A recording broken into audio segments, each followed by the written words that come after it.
Rain drizzled softly over the sleepy town square, turning cobblestones slick and glistening beneath the dim yellow glow of streetlights, while passers-by hurried under umbrellas, their eyes fixed forward, too absorbed in their own world to notice the trembling girl standing alone beside the fountain. Her clothes were soaked, her hair plastered to her pale face, and in her trembling hand she clutched a worn leather notebook as though it were her last lifeline. Her voice faltered each time she tried to speak to someone, please, someone, help me. You have to believe me. But people shook their heads, muttered she was crazy, or avoided her entirely. Some glanced over their shoulders with sympathy, others with annoyance, but no one stopped. Just then, Daniel Brooks, a single father with tired eyes and a quiet strength about him, walked across the square holding the hand of his 7-year-old daughter, Lily, who skipped lightly beside him, clutching a small paper bag with her new storybook inside. Lily noticed the girl first. She tugged on her father's sleeve and whispered, Daddy, she's crying. Daniel followed Lily's gaze and their eyes fell upon the girl, fragile, desperate, yet strangely brave beneath the stormy sky.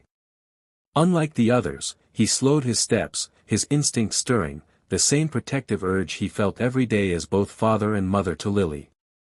The girls seemed to shrink back as they approached, expecting rejection once again, but Daniel's voice was soft, kind. Are you alright? Do you need help? He asked, removing his jacket and gently wrapping it over her shoulders. Her lips parted, her voice barely more than a breath. No one believes me, please, don't leave me too. For a heartbeat, only the rain spoke. Lily reached out, her small fingers grazing the cold back of the girl's hand, offering silent comfort. In that moment, Daniel didn't see a stranger, he saw a child lost in a world that had turned its back on her. And without knowing why, he felt certain of one thing, whatever she was running from, it was real. Daniel guided the trembling girl to a nearby bench sheltered beneath a cafe awning, the soft rain drumming steadily around them while Lily sat close beside her, offering the warmth of her tiny hand. The girl shivered, hugging his jacket tighter around her as Daniel knelt in front of her and spoke gently, what's your name? Her voice was barely a whisper. Ava. Encouraged by his calm presence and Lily's quiet compassion, she slowly opened the worn notebook she had been clutching. Its pages were filled with hurried sketches, scribbled names, dates, and strange symbols. Some showed a large warehouse, black vans with tinted windows, and a man in a dark suit, his cold eyes drawn with chilling precision. I was working part-time at the docks, Ava began, her voice trembling, I saw them loading people, children, into vans. I tried to tell the police, but they said I was making it up. I tried to tell my aunt. She told me to stop lying. Her breath hitched as thunder rumbled in the distance. Daniel felt a cold weight settle in his chest, especially when she muttered a name he recognized too well, Victor Hale a wealthy businessman in town admired by many yet whispered about in shadows.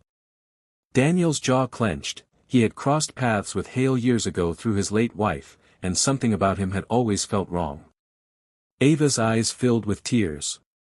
They saw me watching. I ran. I've been running for days. No one believes me. Lily leaned in closer, her voice small but steady. I believe you. Ava's eyes widened at Lily's innocence, then shifted to Daniel, seeking the truth in his gaze. The wind howled softly through the trees, carrying the weight of unspoken fears. Daniel exhaled slowly before speaking, his voice low but firm. Ava, you're safe now. I believe you, too. Relief washed over her like warm sunlight breaking through storm clouds. For the first time, her shoulders lowered, the fight in her eyes softening into trust. Yet in Daniel's heart, unease grew, because believing her meant danger was closer than anyone else knew. Daniel brought Ava and Lily home, the small house smelling faintly of cinnamon and rain-soaked air, its warmth wrapping around them like a quiet promise of safety. Ava sat by the crackling fireplace, her wet hair now towel-dried, wearing Lily's spare pajamas that hung loosely on her thin frame. Lily offered her a mug of hot chocolate, and for a brief moment, Ava allowed herself to breathe, until a pair of headlights swept slowly past the window. Daniel froze. A sleek black car moved down the street, its tinted windows impossible to see through, its presence lingering too long before it disappeared into the night.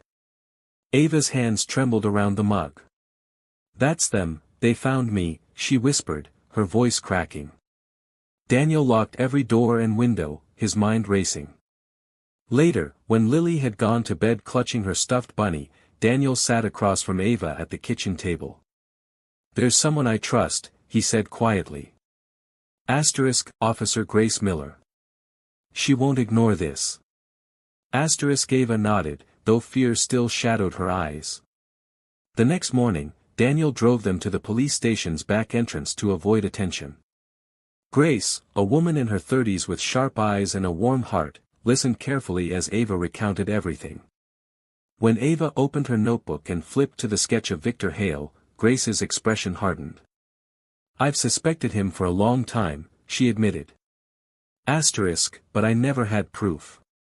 Ava's notebook, it was proof. Grace leaned forward. We'll need more. Something undeniable.